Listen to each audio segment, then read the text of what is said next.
live. Right. And X has decided that I can't stream on their shit because I'm a bot. Oh, okay. And I thought that you had to pay now. You do for the premium account, but I was streaming there just fine. Right, until they realized you weren't paying, so now you're a bot until you pay. Oh, they can suck it. Right, yeah, they really. Oh my God, what the fuck? And LinkedIn has failed. Let's try that again. Let's see what happens. Okay, and we're live on LinkedIn. LinkedIn. Oh, okay. All right. LinkedIn was just, it caught whatever Twitter had for a minute. Right. All right. Okay. So we'll remove Twitter. Right. Click. All right. Okay. All right. There you go. Okay.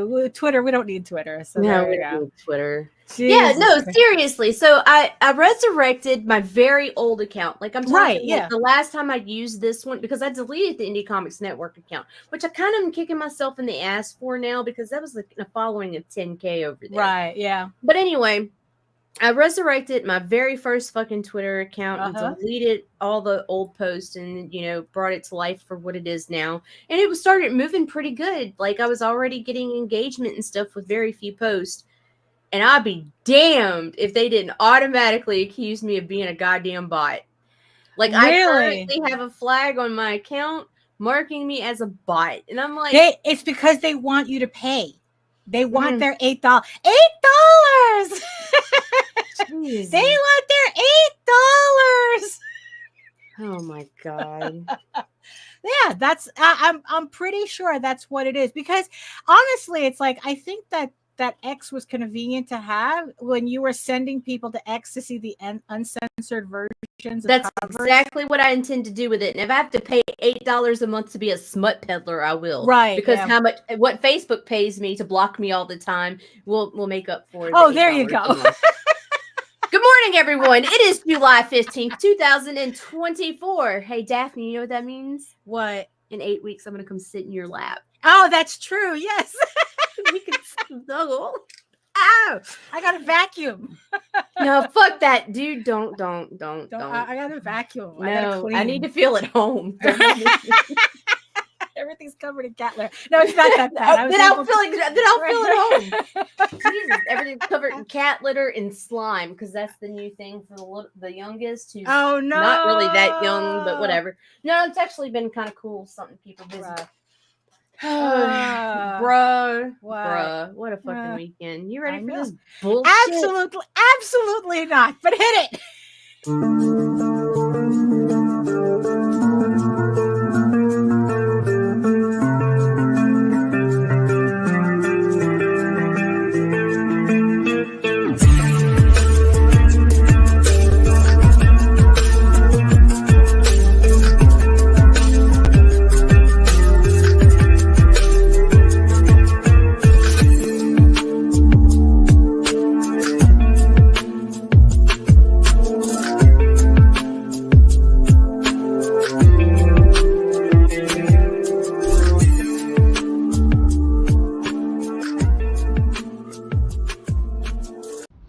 Trigger warning, fuck you. And we are here. Oh my goodness. Hold on. I'm just cutting off some chanky. Good morning, Rob, Chad, and Joseph. Hello. Welcome everybody. Hold on. I'm just cutting off some. You know how it's like you just get distracted by something and until you get it figured out, it's like you just can't function. I'll show you in a minute. Well, actually, no. It's like because what happened was that the corner, like I snagged the corner because I've been manhandling. And you had to clean it out because you're OCD like that. Yeah. So the lamination popped up because it snagged. So I just had to cut it off because it just kept peeling, and it's like, oh no, I gotta cut that. Good morning, HR. Good morning, everybody. Welcome to another edition of the Rage Into the Vlogs show. So whatever it is that we decide to talk about today. And yes, thank you so much, everybody joining us in the chat. And thank you so much, our beautiful eyeball people watching us from regions beyond. If you are joining us from Facebook, if you are joining us from LinkedIn, come on over. If you're not joining us from Twitter, come on over to YouTube, join the sexy people in the chat. And while you're here, make sure you like, share, subscribe, and hit that notification bell so you get notified whenever any of our shows go live. So I guess we might as well just get the intro done.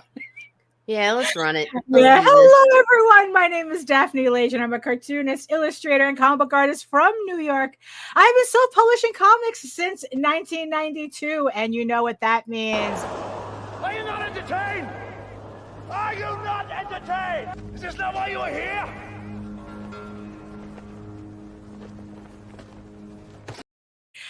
And I am known for the furry fantasy adventure Tall Tales, which returns early winter this year, later on this year, with the first trade of the Tears of the Mother story arc.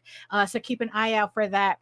And I am known for my medieval fantasy drama Eagle Raven, Heir of the First Unicorn. Which we closed out on Friday, but we didn't have a show because we went to the doctors. Jose is fine; he just had a checkup. But we closed out on Friday. Thank you everybody who supported the campaign. I will talk a little bit more about it in a minute. And in the meantime, you can read both my comics online at eagleworks.com, EGOWORKS, and Tall Tales, TAILS online.com. And you can check out all my videos on how I make my comics here on YouTube at my channel at Daphne Lage, Lager, where you can find about 600 videos and live streams and draw streams in my archive on how I do all of this. And it simulcasts through the Indie Comics Network. And to tell you more about it, here's Nita. Indie Comics Network is a channel on YouTube. I own it. It's the thing. My Google account owns it. Whatever. Yeah. Yeah, so my name is Nita Lanning, and I am a writer and a sometimes blogger from somewhere in Louisiana. I don't want to tell you people because it's kind of fucking creepy when I get weird people sending me pictures of my shit. Yeah, but anyway, really. Yeah, there's that. And I'm also a marketer for Ethereal Comics, Lone Wolf Comics, and Solterra Comics. And yeah, there's that. Right. And where can we be found? IndieComicsNetwork.com. It's .com. Cut. I can't get into this. This fucking missing shows fucks my head up. It does, because it felt like we had an extra long weekend. It's like I don't know what to do with myself. Who am I? I don't fucking know. Yeah, I don't know. Like I almost forgot. Like yesterday, I especially had to remind myself today was Monday. So it's like, oh, okay, we got a show today. We got stuff to do. Morning, Lou and hey, Lou. Hello, Grant. Oh my goodness. But so like I said, Eagle Raven, Heir of the First Unicorn Volume 2 closed out on Friday. Again, I would like to thank the 130 backers who supported the campaign. And let's see, I should have brought this up so that I could remember what I raised. Hold on. Just to tell everybody. Yes, and we raised $7,652 for the campaign. Thank you so much, everybody. Which technically shows that considering the shit that you had on the first volume, right, you actually performed better with this one because once you deduct all the hardcovers and everything, so good on you. Yeah. Right. No, actually the numbers even then the numbers weren't really that bad. I was really worried because like I said, it's like, especially it's like when you're surrounded by people who are all like, oh my God, the Kickstarter sky is falling. We're losing all our backers and this, that, and the other thing. Like people were literally losing like 60, 70, 80% of their previous campaign. So it's not gonna lie, I was sweating for you. I was. I was sweating for me. Because it's like the campaign was like kind of like, oh, hey, Nick. The campaign was doing a little slow, compared to the first volume. To the point where it's like I was really beginning to worry once I realized that I was about like $4,000 behind, right? Around the same time that the first campaign, did. Because it's like it seems like my first campaign made all of its money at the very beginning of the campaign. And, it was just kind of like a little tough, like just kind of like watching the second campaign, like, oh, you're a little slow, kind of like, it is. Kickstarter is always stressful. Yeah. No matter how many of them I do, each one is its own level of stress. And this one I was concerned about because, like I said, there was a lot of like, sky is falling, Kickstarter's becoming irrelevant, this type of whole thing, Right. But at the very end, there was a very surprising rally. Yeah. Like nice. I was surprised because usually I don't get those. Yeah, because every time I'd refresh, the backer count had gone up, and it was like nice. Yeah, exactly. And so it's like at the end there was like this little frenzy. I would have made it to 8,000 if it I get a couple of backers, but there was a large backer that adjusted their pledge, but they're kind of like a new person pledging to my campaign. So it's like, and it was kind of like, I don't know, like I was kind of like relieved that they just adjusted their campaign because it was just backing out instead of So it's like, so I was in there. I said, okay, it's you. I'll I'll allow it. I'll allow it. Yeah, exactly. God, we need that clip. Yeah, we do. Yeah. So I just, okay, I didn't make it to 8, which I would have liked, but all things considered, at the very end, I was only, compared to the first volume, I was only behind by 14 backers. Without all the extras. Right. And $816. It's like those two things would have made this campaign equal to the first one. But right. I think by being off by like 14 backers and $816, like that's not too shabby. Right. I was like, what, that's not too bad. Especially realizing like, 14 backers, that was it. I mean, because like I said, it's like we were seeing campaigns where it's like, people who were like used to making like $10,000, $15,000 campaigns barely making 3. Yeah. It was wild. And it's like, everyone's fighting for every dime. And, and I'm sweating here. And in the end, I was like, going, oh, all right, that's not that bad. I'm good. I'm still good. I'm still average.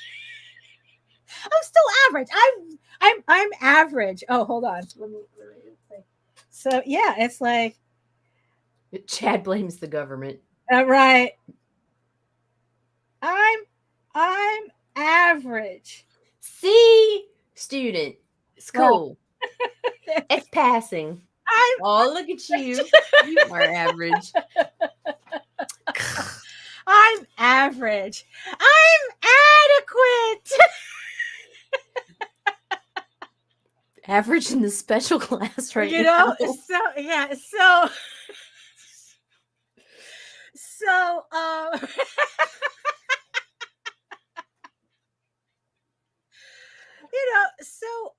in the end, it's like, yeah, but that rally at the end, though, really surprised me. It's like kind of like everybody woke up.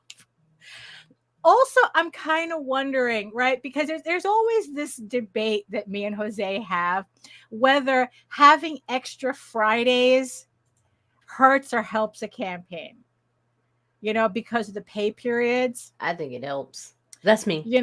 And it's like, and I kind of think, because usually I close off a campaign a lot earlier. Right. Actually, no, not by much. Usually only a couple days. A lot early. Yeah, and usually like around 11:45. So this was the first one where like I just set it for noon. Right. But actually I thought we were going to be on the air, and because we kind of run the show a little bit longer now, I thought that, noon would be better than 11:45, but we didn't have a show on Friday when we closed, so that, but whatever, right? Right. Well, hold on, Chad. We're not done yet. No. We're not done yet. That's just not a poll. So, so it's like usually, right. It's like, maybe I usually run a campaign for like a week less or a couple of days less, but I don't know, always ending on a Friday, no matter what, maybe that seems to be like, maybe that helped me at the end, that it's like, oh, it's payday. Let's finally get the books that we want. Right. I'm telling you that Friday always helps. Yeah. So I'm pretty happy. I'm pretty chuffed. So not only that, but it's like what's funny was that so I have to do like a final count on everything.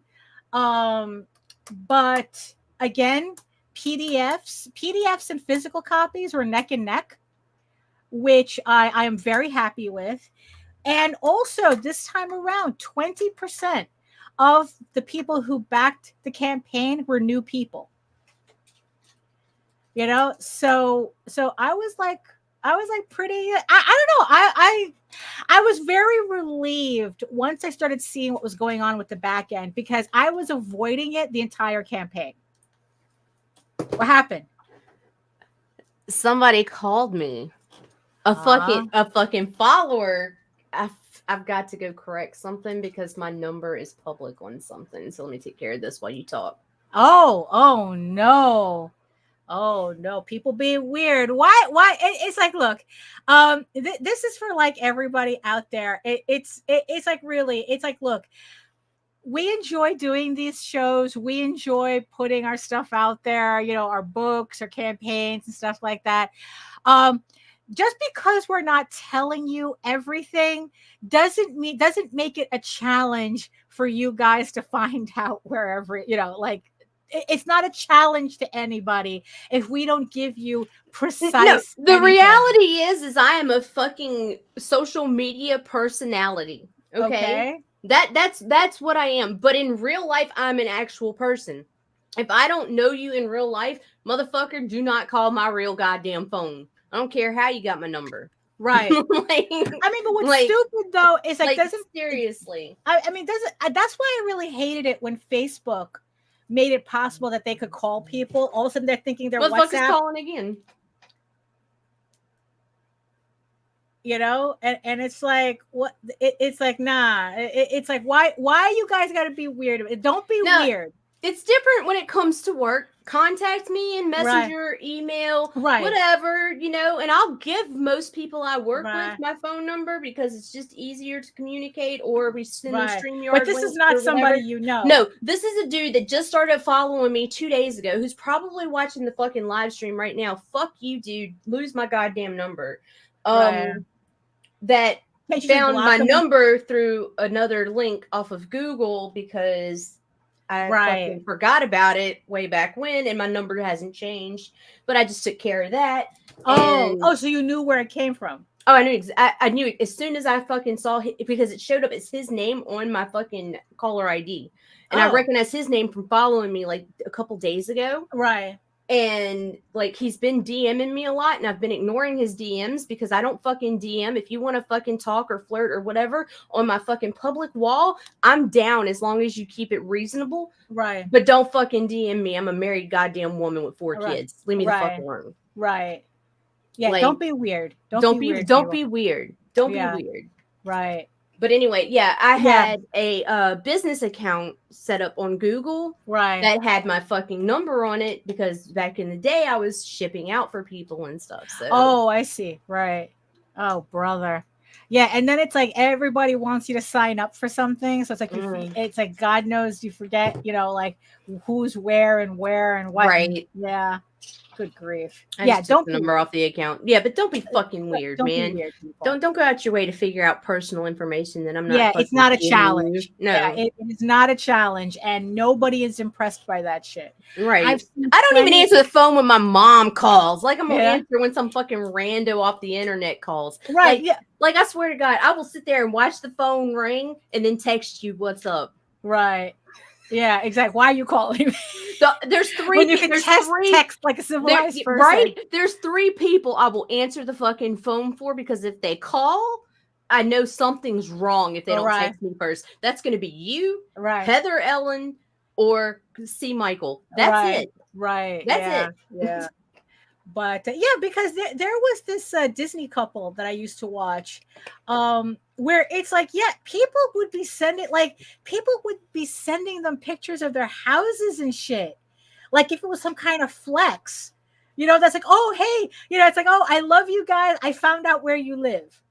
Bruh, remember that fucking creep that was sending me pictures of my kids from Easter from a fucking expired Facebook or account I don't even play? I'm like, what the fuck? Right. I mean, it's like, and it's like, yeah, and in the end, they ended up moving. Damn straight. They better fucking text first. They can text. Like they ended up moving because like way too many people were like, oh, I know where you live. I know where you live. Like oh, that like that ever sounds not creepy. Right. Oh, I found you online. Yeah, dude, you know how far you had to dig to find that? Because I've been fucking doing this publicly for 4 years, and that's the first motherfucker that I did not give my number that has called me. I'm like, wow, you know how far back you had to go, especially with these fucking online bitches in my DMs? If my number was that easy to find, I'd have gotten more calls than this. Jesus So he was looking like, all right, creep. Yeah. All right. Right. So are you going to block him from? I just did. I blocked him. I fucking went and removed my number from the I actually deleted the account that the shit that I know where he got it from. Right. Yeah. Like, nah, dude. And I blocked his number on my phone. So. Oh, there you go. So okay. So deleted. Yeah. So so in the end, the campaign was a pretty much, I consider it a success. It was absolutely a success. I absolutely, and like I said, thank you everybody who pledged. I'm going to be doing final numbers today so I can get that out. So it's like I said, PDFs were neck and neck with the physical copies, which I'm very happy with. But at the same time, I sold a lot more volume 1s than I thought. So I guess thank you to 20% of the people who came to the campaign for the first time. So, nice. Not too shabby. You have it at one point in time. I'm sure I've sent it to you. If not, I'll gladly give it to you. Right. Yeah. But yeah, yeah, it's awful. But yeah, so that was really good. So of course, you know what that means, right? So what's that mean, Dad? The second the campaign was over, what we up to now? Kickstarter approved immediately my campaigns for House of Bob. Which means that the pre-launch page for the House of Bob and Mondo Bondo sketchbooks is now live. Link is in the show notes and in the chat for House of Bob. It is a two sketchbook set. As you can see here, I do have my proofs, and I already made the corrections to the first file. So these books are ready to go. It's just that the pre-launch page is up right now. So I'm planning on launching the campaign August 19th. And so for everybody who's been wanting collected versions of all my artwork, of especially all my furry artwork, my spicy furry artwork. Finally, it's like this is going to be the definitive collection. So every sketchbook after this is going to be in this format, going to be perfect bound. And going to Jake, it's going to be just pin ups, probably around like between 32 to 40 something pages. And it's like, and what was funny was that this morning when I was fussing with the, especially when I realized the lamination was peeling, but it's because it was a dinged one. That's why I keep that one as a proof, so I can manhandle it. Yeah, so that you can Does it moan when you choke it? No.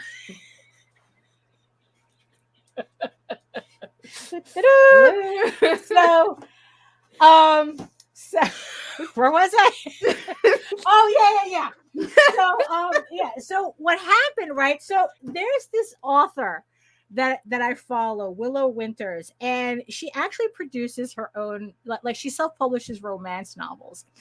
And what makes her so different from all the other self-publishers that I've seen is that she actually has a book bindery in her garage. Her husband runs a book bindery. And he binds. So all she does is that she buys the guts to all her books, Right. and like the covers separate. And then it's like, because she just binds it to order pretty much, she can do all sorts of crazy variations for her books. She just finished. She does. Yeah, she just finished the Decadent collection. I think she raised over like $300,000 on Kickstarter for her books. Yeah, man. And you know, and she's especially known for her color coded novels, right? Where she color codes them according to spiciness, pretty much. So yeah, so the books that have the black covers on them are her spiciest books, and then the lighter colors, like, they're spicy, but they're not too spicy, you know. So like this morning, so I was looking over the proofs, and I was just like getting together my links and stuff, because now it's like I have to have 2 links for Facebook just to promote it, because now Facebook keeps flagging my links as spam because it's it Bitly. reroutes. It's Bitly. Right. Try Tiny URL, the free version, right, and use it. I've had no problems since I started using Tiny. Okay. But it pissed me off because Bitly just took out my annual subscription. Oh, and then that's when it started fucking up. So I had Right. to turn around and buy a pro account for fucking Tiny URL. right. So now you have to let the other one expire then. So it's like, and they yeah. did not refund. Of course not. They never do.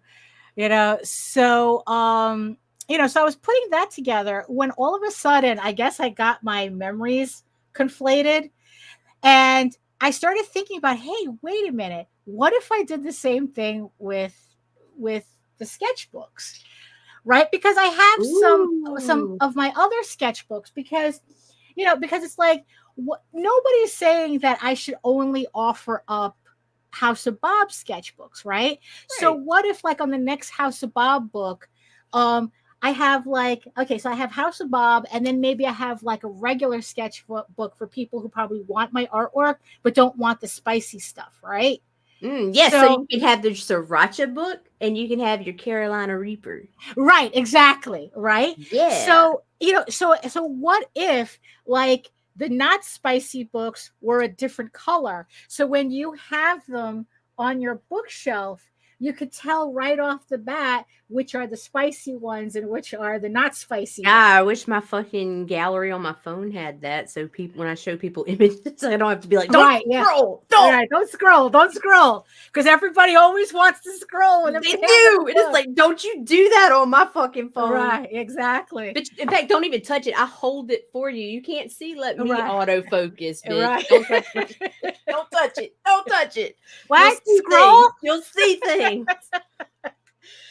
You know, so I was just thinking of that it's like, oh, you Good morning, know what? Andrew, I don't and have thank to. you. It's like, oh, thank you. Oh, Jose is so excited for Dreamweavers. He is like a kid in a candy store. I'm it's like I'm putting together the proof for it, so hopefully we can get a physical copy. But yeah, if you guys like old school anime and even older school comics, you're gonna love Dreamweavers. But I was just like going, you know what? I don't have to do always spicy sketchbooks. I could do regular sketchbooks too. Sure, you could. You know, I do have sketchbooks that I could reprint in this format. You know, what happened? I pretended to yawn. Oh no! I like the spicy, Daphne. Well, not everybody likes the spicy. No, they don't. They don't. You know, so it's like, so I go, you know what? So it's like I could put out like other sketch, like there'd always be a House of Bob book, but then there'd be like the Sriracha version or just a regular pinup sketchbook. Yeah, okay. You know, for people who, you know, it's like, okay, you can get one or the other, or you can get both. But it'll just be a different color so that you can see right off the bat. Like maybe it'll be like blue or something. Yeah. Where it's like, oh, the blue ones are like the clean books, and then the black ones are the spicy version. No, right? Totally contrast. Go white. Oh. Yeah, that would be beautiful, especially in that size, and well, for people who got both. Right. Yeah, that would be hot on a bookshelf. Right. I love the black and white. Yeah. Right. I mean, you see, because the thing is, though, it's like I really like the way, like, Like Do it, open it, do it, you can do it, you can can do I it. do that? Yeah, nobody gives a fuck. All right, like you know, I really like the way the black pages contrast with the black and white pieces. So maybe yeah, I could do the covers in white, but still have the black pages on the inside. Right. Yeah, so That's what I'm talking about. Like, right, yeah, no, don't change the. I like the interior layout right, or format, but like seriously, like I think the black and white next to each other in the same size. Yeah, right, yeah. You know, it's like kind of like so. Then that way, it's like you can have because they're not the books are not numbered; they just go by title. So, oh yeah, no, they are numbered. Sketchbook 1. well then, Well, you know, get more so familiar with ourselves every day. yeah, I know, right? So yeah, so you have, you know, so as the collection grows, right? As the collection grows, right? You'd have like the black covers and the white covers, and it's like you'll be able to tell very quickly. It's like, you know, so I thought, oh, you know what, that's a really good idea. So yeah, House of Bob, Mondo Bondo, now on pre-launch. Uh, yes, and you know what? You know what? Yes, they can. Yes, you can. Why? Yes, you can do that. You can do that, Jake. Yeah, so it's in it link is in the show notes. Well, is it show notes though? It will be in the show notes. I just got the link this morning, so I'll put Right. it in the show notes. It's not there right now. Right, yeah. So, but it is in the chat. So, if you want to start your collection of sketchbooks, you know what? And the thing is too, when I started thinking, it's like, you know what? I could just do regular sketchbooks too. I could just add to the series, just keep because I got a lot of artwork. Yeah, you do. I got a lot of artwork, and you know, there's no reason to not put them out. You know, and I know that like for a while though, like a while back, I had kind of like, I don't know, I was in kind of like this weird mood where Like I was like I do, where I think it was before Baltimore when I was watching a lot of Artist Alley girls. You know, yeah. And it's like, and I kind of got in a weird mood about it that it's like, oh, you know, it's like if I were to start this over again, it's like, you know, would I have to like do certain things and, you know, like create kind of like a line and, you know, and just like, you know, it's like I don't know, like I said, it's like if I had to start this from scratch, right? And then what I realized by realizing I could just print up regular sketchbooks too, that it's like, wait a minute, my stupid line is right here. You know, this is, it's like, I could just like, these are all my sketchbooks, you know, and then it's like, oh, would they have corresponding stickers with them? Maybe some keychains, maybe some buttons, you know, and just like, kind of like, and we've recently learned there's all kinds of add-ons you can throw in. Right, exactly. You know, exactly. And it's like, holy shit. It's like time really is a flat circle. It's like, holy shit, this is everything I did when I was in furry fandom all over again. Time really is a flat circle. Oh my God. And then it's like, once I realized that, it's like, oh, you know what? That is not a bad idea. You know what, in fact, that's fucking genius. You know, I mean, it's you know, but the thing is, though, technically, wouldn't that be the PDF? Because I am going to because you do it uninked, like you just do outline, right, and send it out like that, like a 10-page fucking right, printable fucking whatever. Right. Oh, you definitely have to think about that for the next one because this campaign I've pretty much, you know, put in, you know, it's pretty much done. I have it approved. I have, you know, everything set up. And then it's like, I guess from here, we can add, you know, as we go along with more sketchbooks. But now it's like, you know, when I was realizing, it's like, oh, it's like fandom all over again, except now everything's in books instead of portfolios. You know, that's true too. Release the file for backers to flatten. Yeah. You could do that too. You know, free labor. Yeah, you see, I mean, really, it's fandom all over again. You know, it's like all I need is a car so that I could go to a furry con. Actually, no, I really, I don't know if I have the stomach to go to furry cons anymore. Not nowadays. Yeah, God, not they now. used to Yeah, be fun. They you used to know, be. you And know I now. mean, I'm not knocking them All right. completely, but bruh, You know. it's not the same. Right. I mean, you know, conventions have always been that thing for me where it's like, you know, it's like I never, like, I don't know if it's just like, I just don't have the patience for them anymore, or it's just because I don't have a car, or like I said, it's like in about a year or so, I'm gonna end up having access to a car. And me and Jose was like going, well, if we had a car, yeah, you know, but it's like I don't know. You know, because conventions have always been, you know, it's, you know, I don't know, it's like, you know what, it's like I think I overhyped myself with Baltimore, and the shit was such a dud that I just, it's like, oh yeah, this is why I don't go type of thing. I don't know. But there was a funny thing that popped up, speaking of conventions, that popped up that I thought was a little interesting. So Anime Expo out in California. I don't remember if it was last weekend or the week. I think it was the weekend before. I think it was 2 weeks ago. I don't quite remember. And Anime Expo, I think, is like the largest anime convention in the United States. I mean, it's only rivaled by it's a kind of like, you know, if you Only know San SDCC Diego, is bigger, yeah, it's right? like, you know, only San Diego's larger type of thing, right? Right. And you know, Anime Expo is just crazy looking, you know, from what I've seen in the videos. And I guess this is why it's in my mind, because a lot of those videos popped up in my feed, you know, everybody putting out their artist alley videos for Anime Expo. You know, didn't think much of it, right? Until let me see. Robert says this past year has been tougher for cons, just like Kickstarter. People are being more picky about what they are spending their money on. Yeah. Yeah, because we think we're on the verge of an economic collapse. It's like, oh my god, it's like, no, because Visenia just came back from something from like called BlurredCon, and the horror stories that I'm seeing from out of that convention is insane. You know, like, I'm surprised people like put up with an entire weekend of that.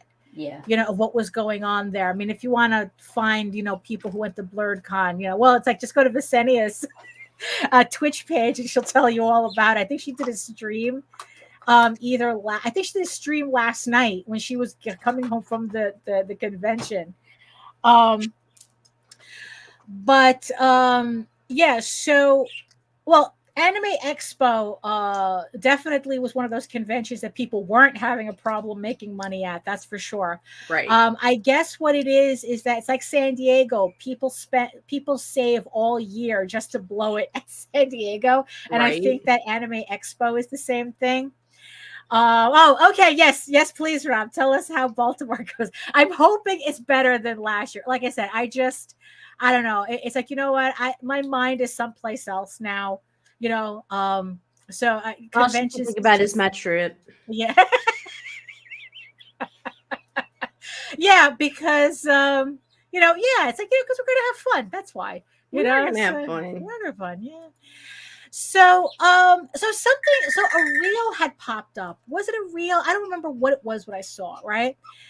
But it was an artist. I don't know if they were at Anime Expo or not, but they were talking about this whole thing about why people in artist alleys are all doing prints.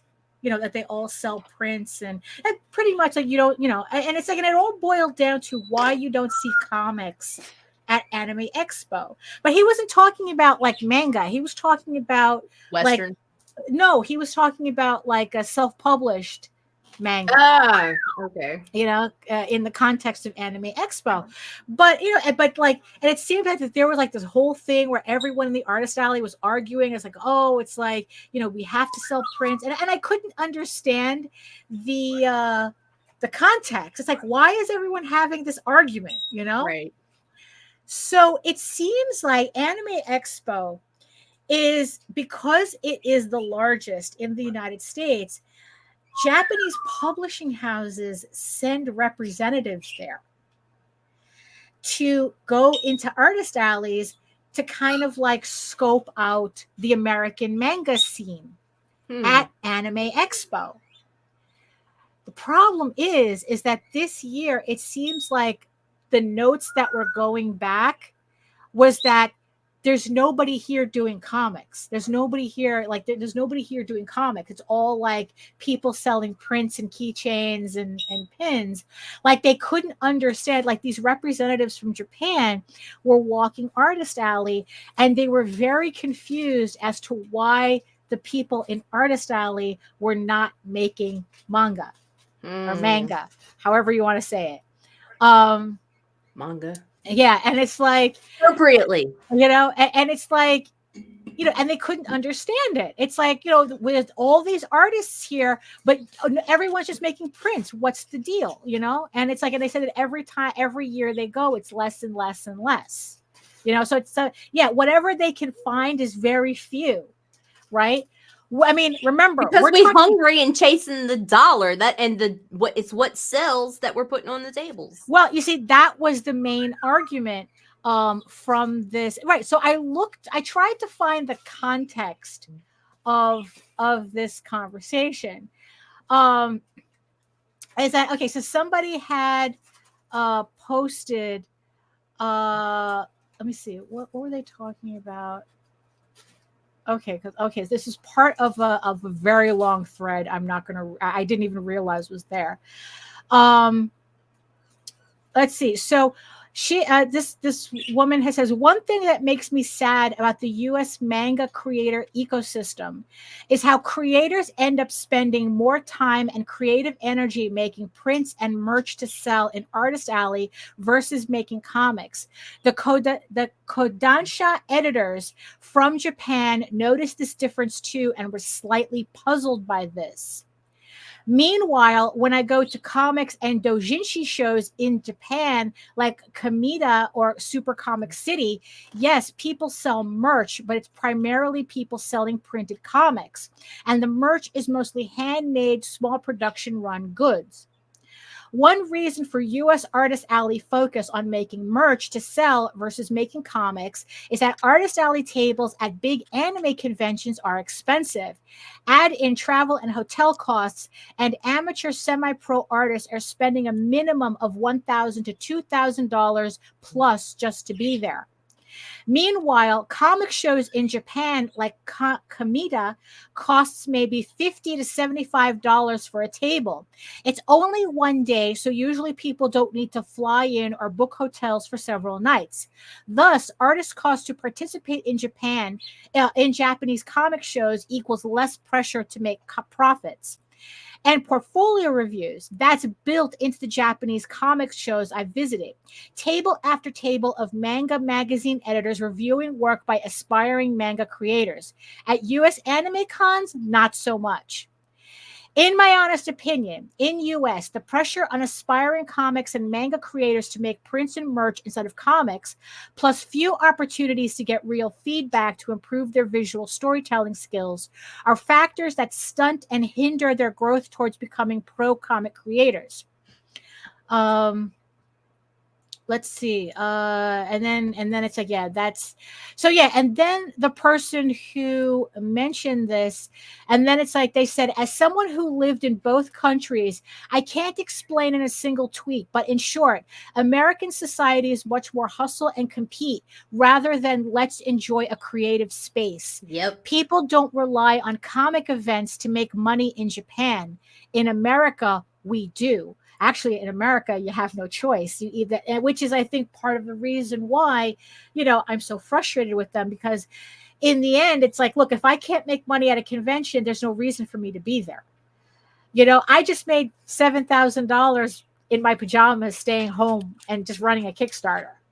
Why would I need to go to a convention where, I'm spending $1,000, $2,000 just to be there, and then,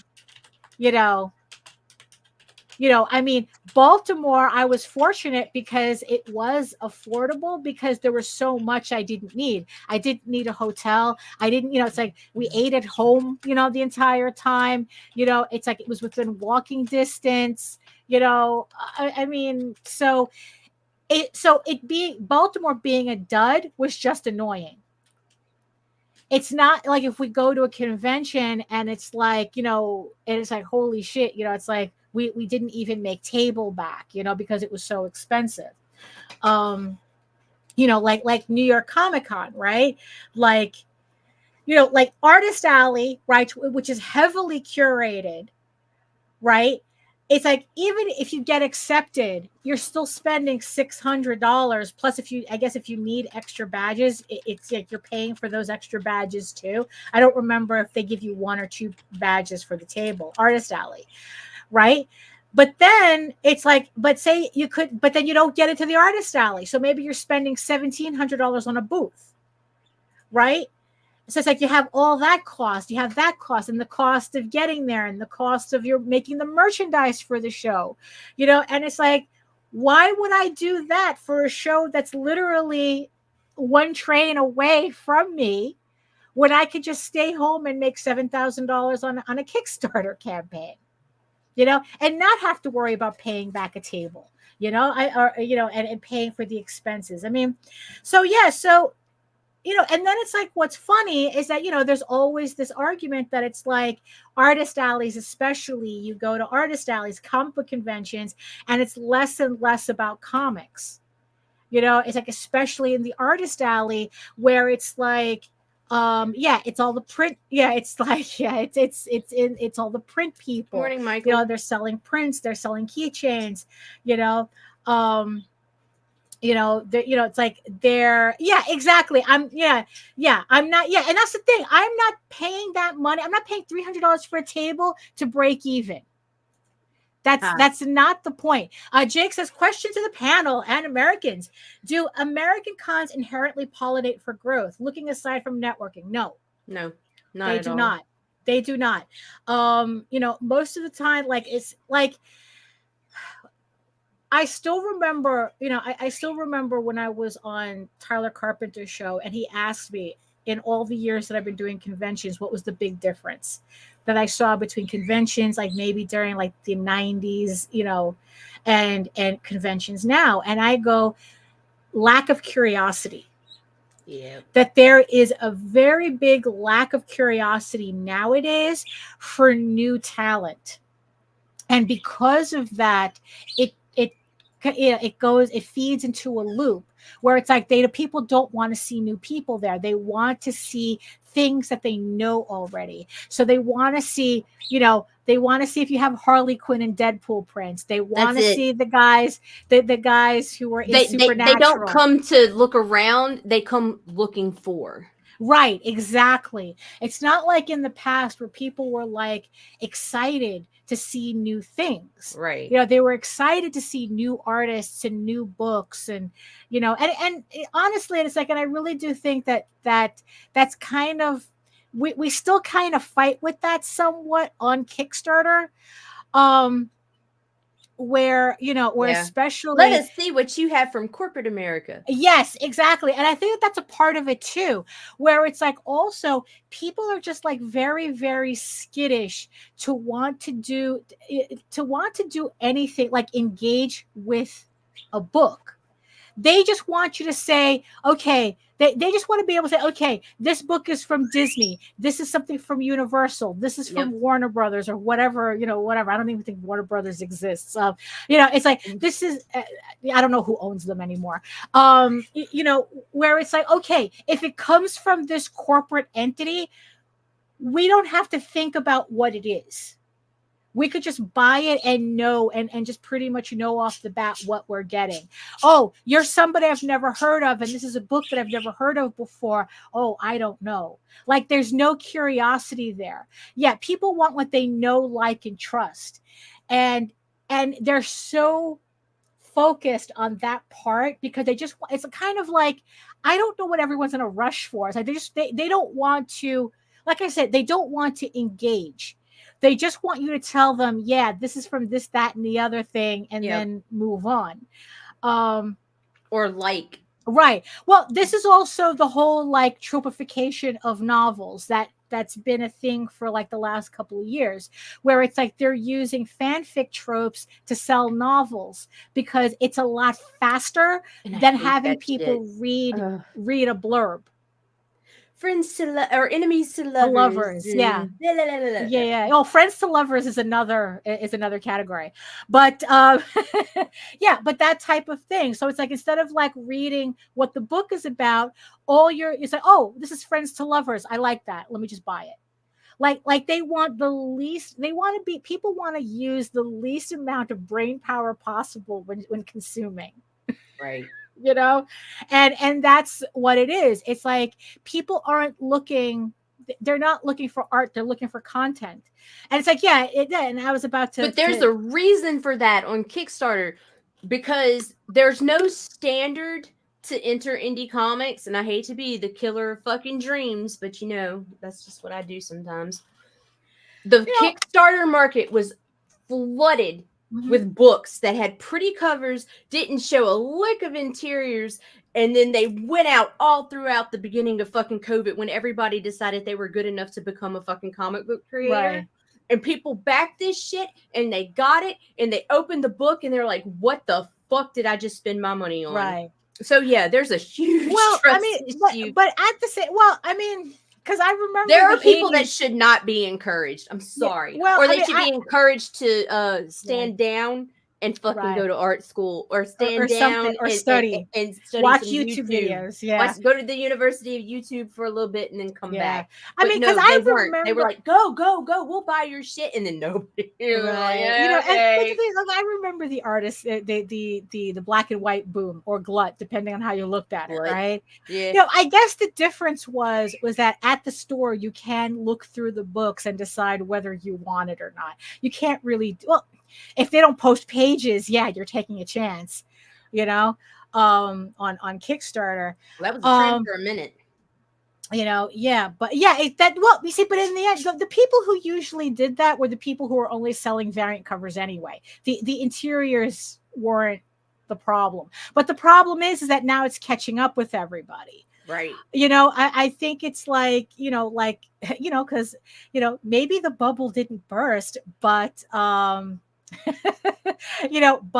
it's certainly cooling down. No, that bubble burst. Let me tell you why. Because working with titty books on the regular, I often visit fucking campaigns that are also titty books to get ideas and whatever. The reality of it is that bubble did burst. Right. Like, you can, just because you have titties on the cover does not guarantee you're going to sell shit. Just because you get a named artist, I'm not going to name any names right now, but there's somebody that's got a big name fucking artist doing one of their covers, and they ain't making shit off that cover because nobody fucking cares no more. Well, right. I mean, it's like, yeah, it's like, look, we've seen people who get mainstream names. This is a mainstream name. Oh, a big mainstream name, and the cover has not even. I don't even know if he's made what he paid for it back yet. Right. You know, I mean, it's like, because that's the thing, because just because someone's mainstream doesn't mean it translates to Kickstarter sales. Like I could get, I wish I could.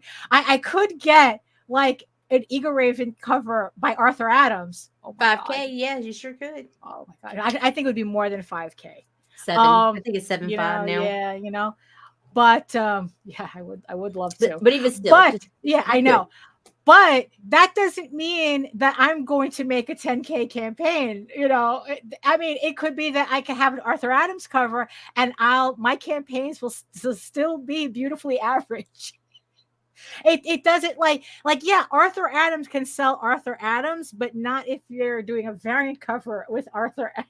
You know, it's like sometimes, like, I've seen people try. I mean, there will be people that come just because he's there, right? It's the same as that we've seen with the Shikari covers, right? Yeah, but it's like it still doesn't guarantee anything. No, it doesn't. Yeah, because people are looking for that deeper quality now.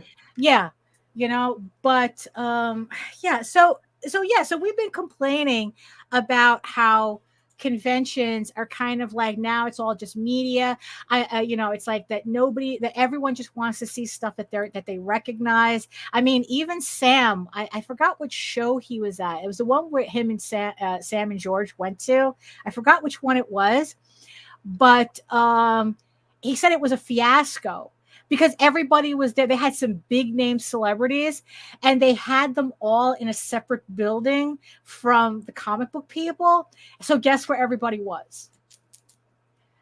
Right. Yeah, exactly. The best cover sales are from artists with a following, but that doesn't translate to readers. Right. Exactly. And that's only if those artists with a following promote you.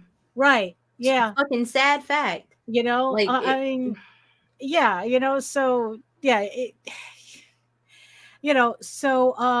so they had, so everyone was in the building with the celebrities. Why? Because they know the celebrities. They don't know all these comic book people with books that they don't care about. Right. And they don't even care enough to look anymore. Right, exactly. And they don't care enough. Well, you're not from what? It's like, well, where are you published? You're not from Marvel. You're not from DC. Who are you then? Yes, and that's exactly what it feels like. Right. So now it's like, so it seems that anime conventions are having the same problem, where it's like you have less and less people putting out original manga. Although technically, I kind of wonder how many of them are on webtoons. If they are doing manga, how many of them are just posting it to webtoons? Like, a lot. Like these, yeah, exactly. Like, like these publishers, they're sending their people there as scout, trying to scout for material. Right. And I guess to meet the artists in person, because that's what they do back in Japan. They go to Comic-Con, they go to all these other, shows, because that's how they scout people, I guess. But here, it's like, okay, go to my webtoons. You didn't have to come all this way, or something like, so yeah. So I would have to wonder, like, how many of these people in the expo, at Anime Expo, like, they do have comics, but because also another thing too, they just didn't even have them on the table. Right. Another thing too that people were saying, that out in Japan, printing a manga is really cheap. Huh. It's like I wish I saved that post where she was like the comparison between like printing a book here and printing like a tankobon in Japan, like a dojinshi. They said that the printing is really cheap, so it's very easy so they could easily put that in their in their rotation, in their budget. It's like, oh, I have to print this many books. Where if we were to do that here, I mean, sometimes the cost of printing books alone is enough to go, you know what? I don't think this convention is going to be worth it for me to go. Right. Right. So, like, just for me to print out the books using the rough numbers that I have for this campaign, yeah, I made $7,000, but I'm going to have to spend almost $2,000 to print all the trade paperbacks that I did sell. So it's like, if I had to, I would not do that. I mean, you're talking starting cost nowadays is $300 a table. Yeah, we have a brand new first time convention coming in December here to Louisiana, which I'm stoked for, considering we only really have 2 good ones. But this one's going to be hosted by Scott Ennis, the guy that does the voice of Scooby-Doo. Oh, anyway, he's doing, I think it's somewhere, it's local enough that we're going to go ahead and go to check it out. But when I got in there to just check table cost, very first fucking run of a very fucking small con, $300 a table. Right. Yeah. I'm like, yeah. And say it's like, I wanted to go to that show. So I'm spending $300 for a table. And then it's like, oh, now I have to spend like another probably like $1,000 just to make backstock. Right. Because I just keep very little backstock, after a Kickstarter is done. I just print just like for a convention. I'm like a small convention, I might be able to get away. Like something like, then you got travel, food, hotel. Right. Yeah. Like, yeah, dude. Yeah. And it's like if I were to go to San Diego, the stuff that I have here would not be enough. Like, I would have to spend $2,000 just to print books, so that's that other expense, and it's like, oh shit, if I have to, I mean, to tell you the truth, that was the reason why I didn't submit my stuff for the Ringo Awards. In the end, as much as I had wanted to submit Eagle Raven Volume 1, it would have cost me $400 to print enough copies for all their judges. Yeah, that's crazy. And I go, you know what? I'm not spending $400 for the on this. I'm not spending $400 on this. And It's not come on, worth man. it. We all know. We You know? I'm not. Never mind. You know, so it's like, so in the end, that's why I never did the Ringo Awards. I never submitted, because it's like, you know, if I had those books on hand with some left over, maybe I would have done it. But I'm like going from scratch. No, I'm not paying. I'm not paying all this for a popularity contest. Right. In the end, that's how I had to look at it. You know, it's I'm like, sorry. you know, I just feel that way about all the award shows. I really do. Ah. You know, so it's like, yeah, so especially some of the newer ones. Right. So yeah, so I so you know, so just to read that, like, even anime shows are beginning to have this problem. Well, I don't know if they're beginning, but this is like the first time I saw it, where like publishers are coming and it's like going, oh, there's nothing here. There's just print mongers and people selling keychains of our shit, you know, of all copyrighted stuff. You know, it's like, you know, I mean, you know, yeah, but it's like, yeah, conventions don't cease and desist. Yeah, I know. Yeah, probably while they were there. I don't think I don't think it was multitasking, dude. Yeah, exactly. You know, the only people I've seen in person get cease and desists at conventions were other professionals. Those are the only people. I've never seen a person, like a legit like indie artist. I've never seen them get a cease and desist. But we have been at enough. I have, but not at a convention. Oh, well, no. I'm talking about like at a convention. Oh, because it's like, yeah, because it's like usually, oh, hey, Jim. Yeah, because we've seen like plenty of professionals, like people who worked for Dark Horse, especially. Adam Hughes got one, I think, at San Diego. He got a cease and desist. Oh shit. Yeah. Yeah. So, and it's like one, I think, like an artist for Ghostwriter. He got a cease and desist. But yeah, we've always at conventions, like literally representatives are walking through and they're like going, you have to take this off the table. Like literally like that. All this has to go. This is my Disney badge. Yeah, no, we have to, because they take it. They take it. There is no like, oh, I'll just put it away. It's like, no, they take it with them. You know, so yeah. Because they don't want you sneaking when they're away. It's like, no, we're taking all of this. Like, we're confiscating it. You know? Jesus. So, you know, so it's like, yeah, it's, you know, so yeah, so that seems to be kind of like, you know, a thing, you know, where it's like, oh, everyone's just selling prints and, you know, and stuff. And we're not seeing original stuff. And, you know, and, I don't know. I mean, I don't know how much of a detriment this is, you know. I mean, working professionally like that, I mean, it's not something I've ever wanted. So, but then again, it's like I had a small stint in trying to sell you know, fan art and stuff, and I didn't like it. It was just like, you know, oh yeah, and yeah, that they say that all the time. People want original, but also don't want to support original. No, it's true. Absolutely. You know what? To give you an example, it's the people who keep saying they want to see original Star Wars stories. It's like, stop talking about Skywalker. I want to see original Star Wars stories. Like, that's kind of like the equivalent of it. And it's like, you stupid. And then Andor comes out, and then everybody complains. Yep. You know, it's like, no, you don't. No, you don't. You know, it's like, no, it has to be original, but it has to be familiar too at the same time. Familiar enough that it can coddle you like your mommy. Right. Yeah. No, for real. I really do think that has a lot to do with it. I remember reading that it's like my emotional support. It's emotional support media. Yeah, exactly. Emotional support IP. Where it's like, the tougher the economy becomes, the more people look for comfort items.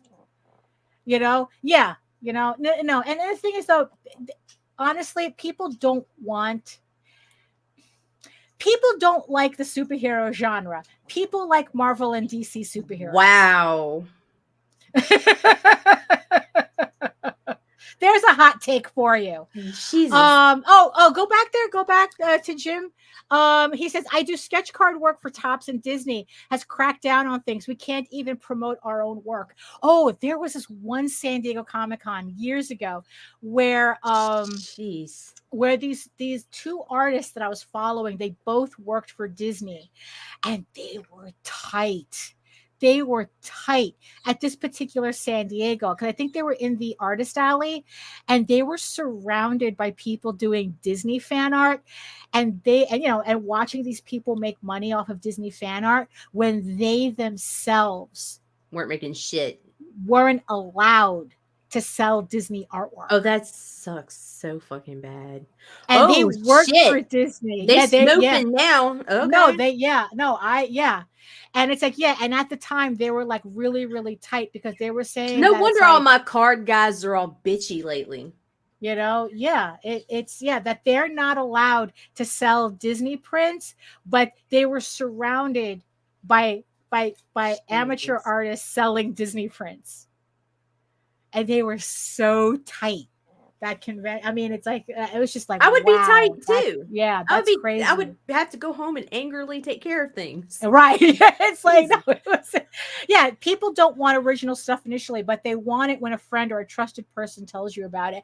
It's funny that you mentioned that, Jake, because sometimes that was something that I forgot where I read it, because it's like, you're taking in information from all over the place.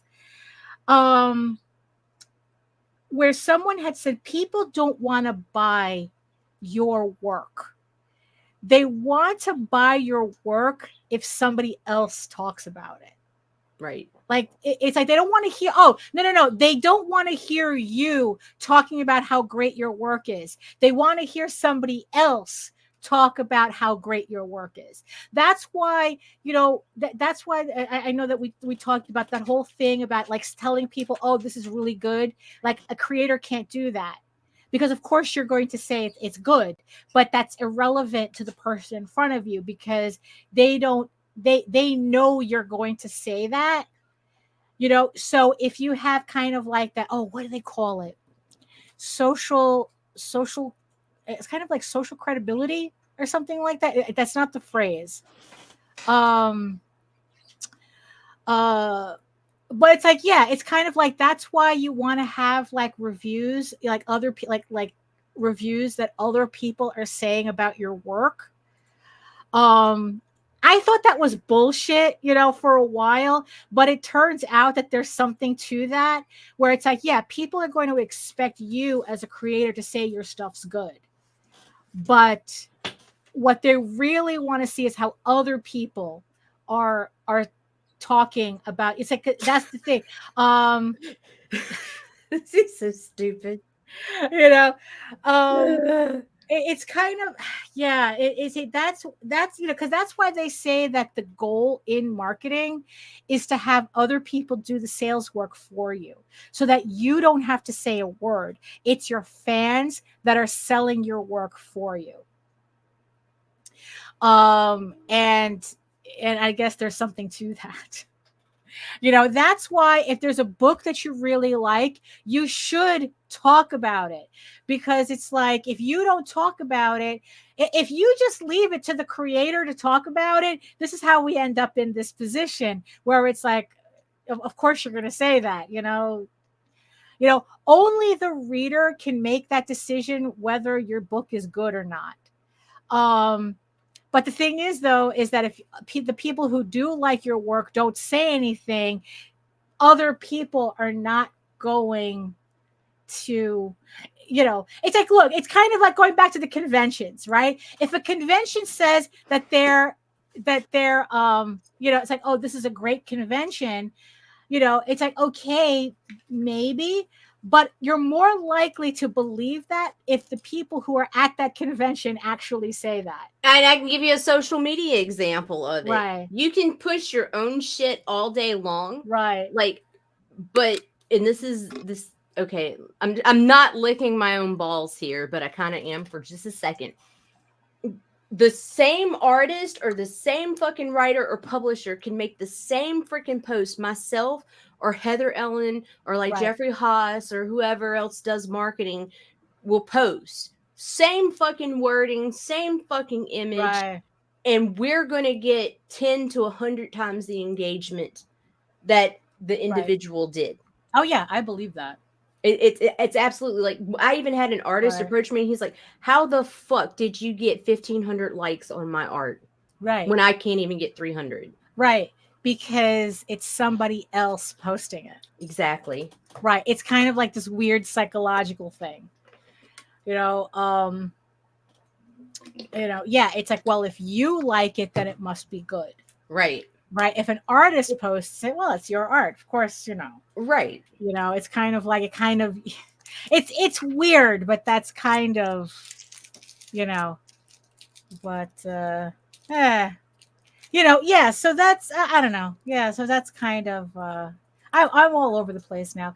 Yeah, I think people need a reliable voice to listen to give things credibility. No, that's yeah, we kind of yeah. Yeah, but that's kind of where it goes. Because technically you as an artist yourself, technically you're not a credible source. Right.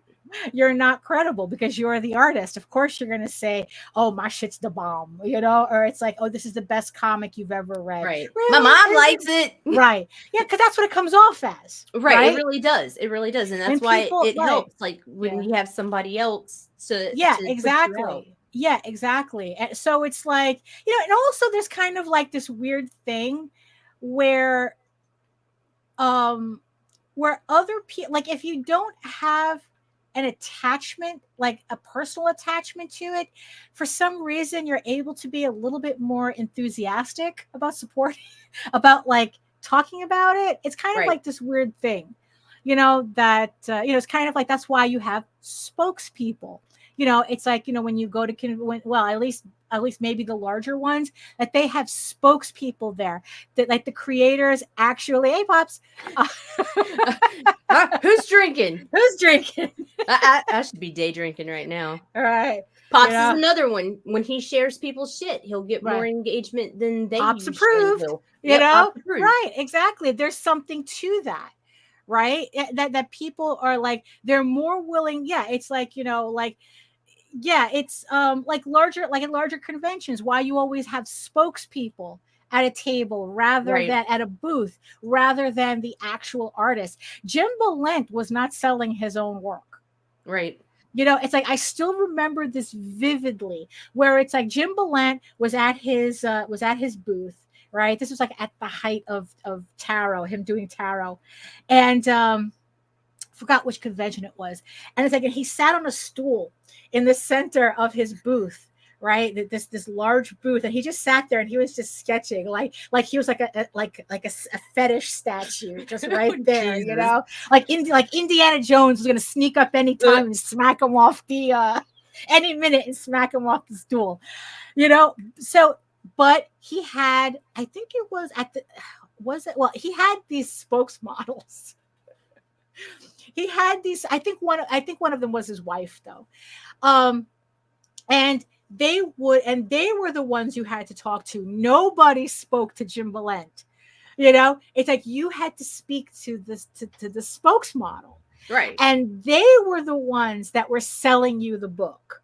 Right. And the thing that they had going, right, was that with every purchase, you could get a free sketch from Jim Balent. The catch was that you had to stay there until he finished it. You couldn't leave and come back. You had to wait. Wow. Right. And while you were waiting, the spokesmodels would fucking hammer you the entire time. So what started off as a $20 purchase became $120 by the end of it. And you got a Jim Balent sketch, Jill Thompson was behind her table and was only doing signings. She had a spokesperson sell. Yeah. That's the way to go. Right. So that's it's marketing 101. Right. So it's like, yeah, because there's something about hearing it from somebody else that kind of triggers people into paying attention what's on your table than if you were doing. You ever to the creators in the audience, if you ever worked behind a table, have you ever had people assume you weren't the artist? That you were just a salesperson? Because I swear to God, sometimes I kind of wonder now that I'm listening to myself, whether that's the thing that I have to do at a convention, that pretend I'm not me. You know, it's like, oh, these are the books that I'm selling for the artist. You know, I mean, because it's like the more I say it out loud, the more it's like, oh my God, have I been doing this wrong the entire time? You know, because it's like, it's just like really, you know, yeah, it's just kind of funny how that psychology is, right? Yeah. Well, what happened? Oh. You know, I mean, it's just like, oh, I'm always asked if I'm the artist. Yeah, you know, it's like, oh, you say, yeah, yes, I am. Yeah, a lot of people, I've seen that too. You know, that they have, I'm the artist, and then it's like, I'm the helper. You know, that they have like these badges because I guess people just assume you're just selling stuff. You know, that you're just some schmuck drop shipping. You know, such a cheers.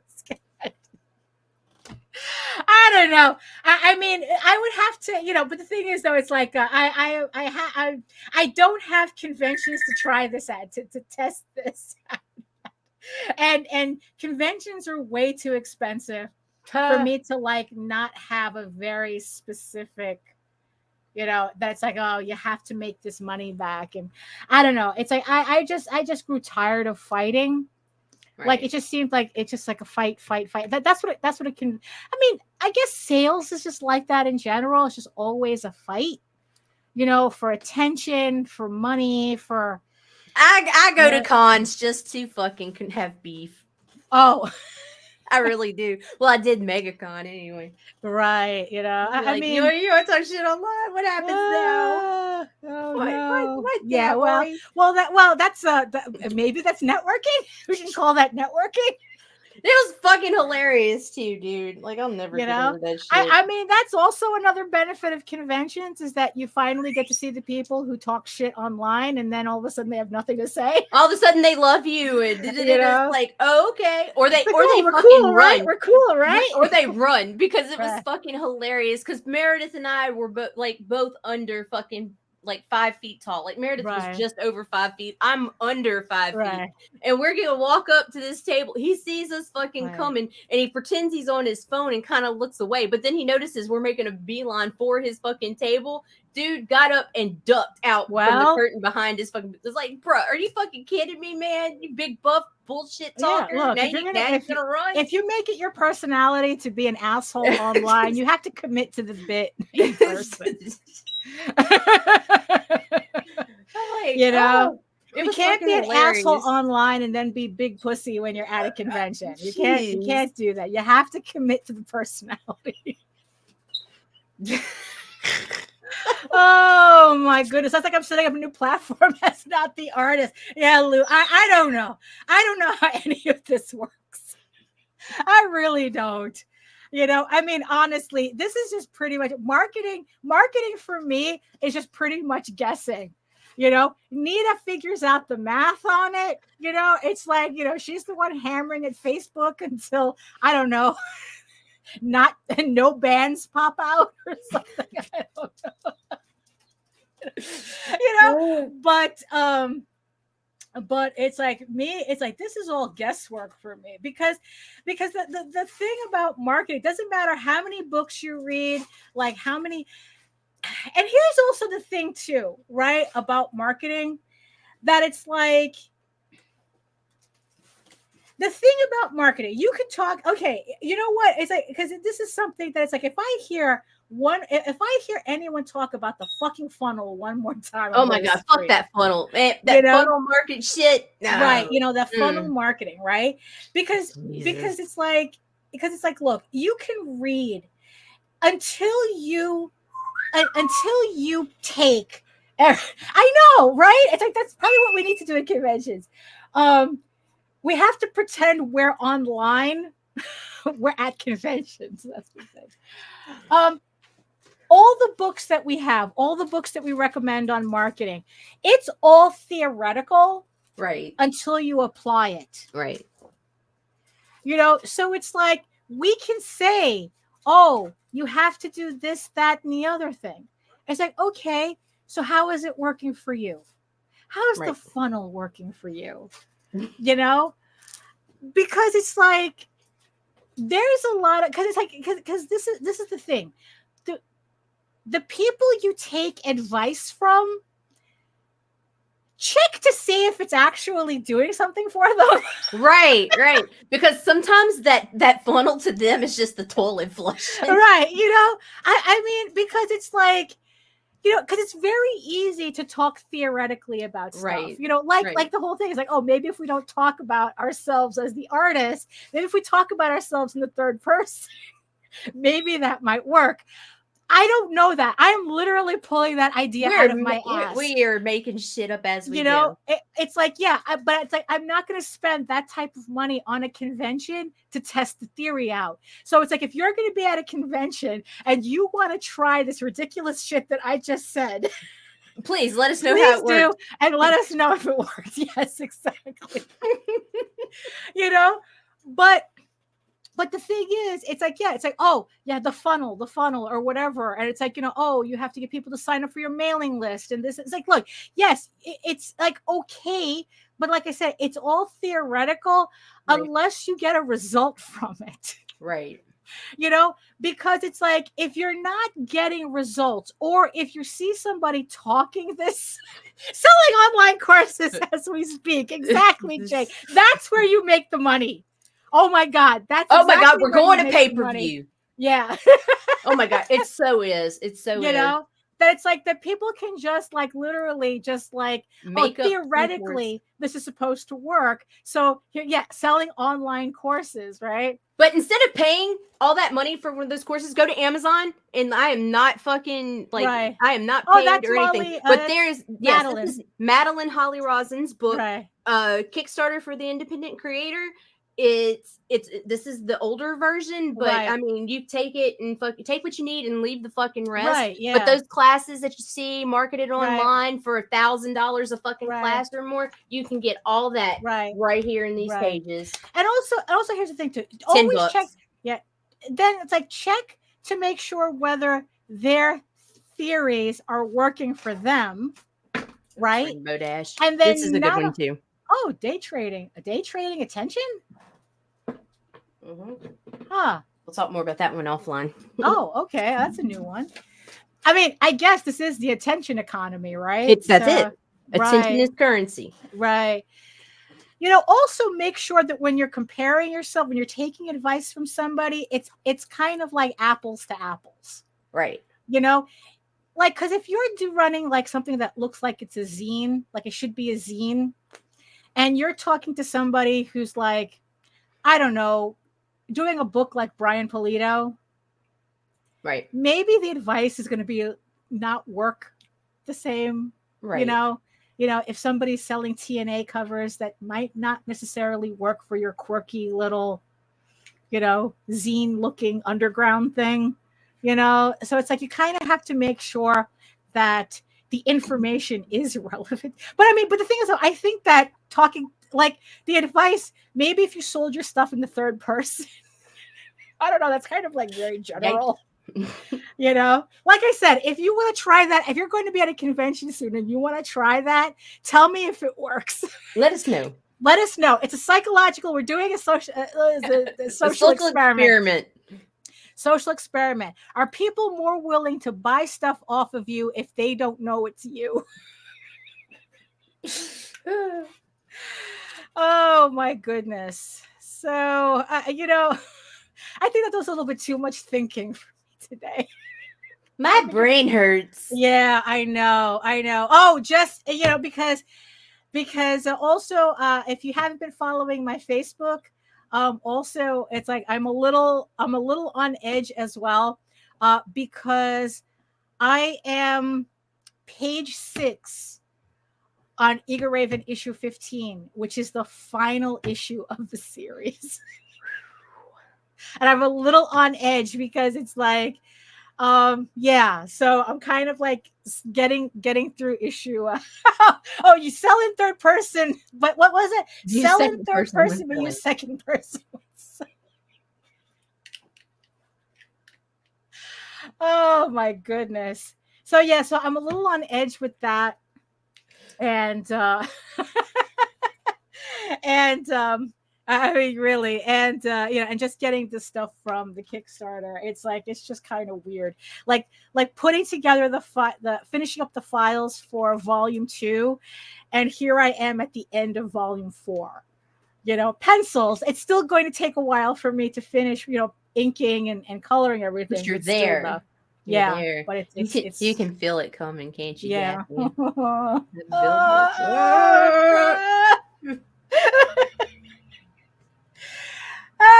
So any final words for the peoples? That was my final thought. Oh my God. Jeez.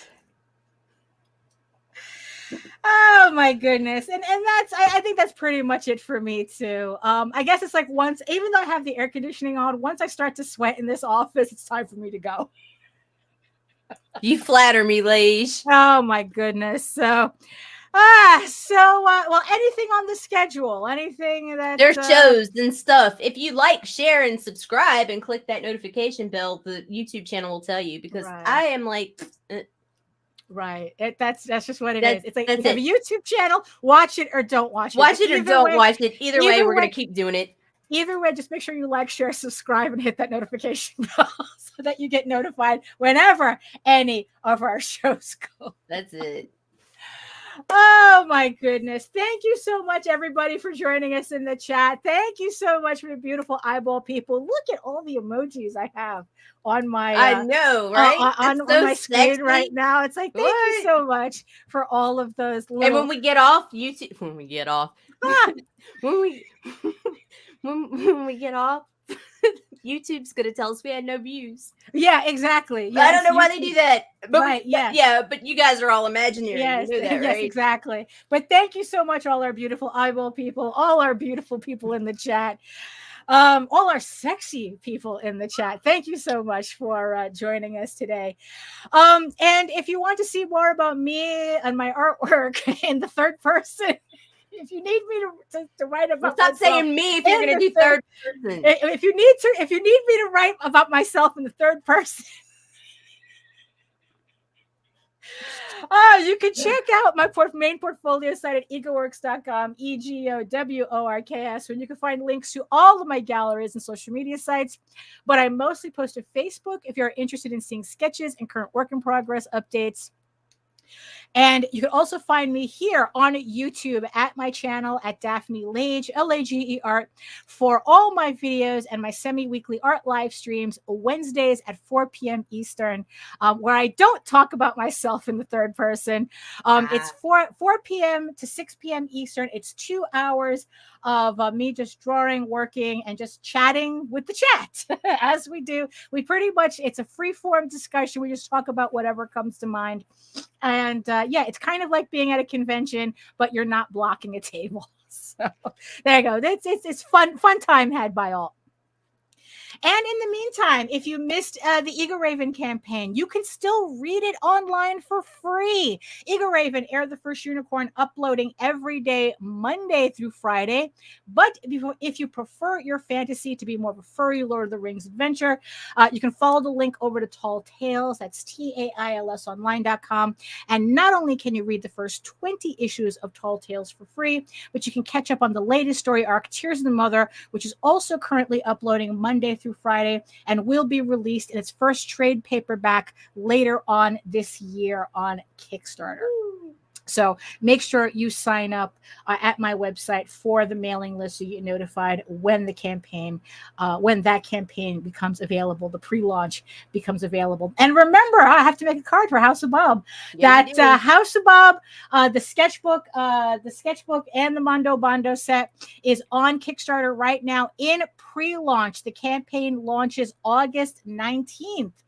So the link is in the chat and will be in the show notes. So if you want to start your collection, the definitive Daphne Lage sketchbook collection, it is on pre-launch right now. So I have so many cool ideas. Also for that campaign, if you ever wanted a custom commission from me, this is the campaign to get it on. So I will be offering slots for custom commissions, any type, on that campaign. So if you want some original artwork, you can check it out there too. So pre-launch in the chat and in the show notes. So that's it for me. That's it for me. For Nita. What? What? Nita. What? That's it for Nita. Thank you so much, everybody, for joining us. And in the words of the ancients, eat your food, moisturize, mind your business, and do the work. Because when you actually do the work, you never have to fake any of your accomplishments. Thank you so much again, and we'll see you next time. Toodaloo.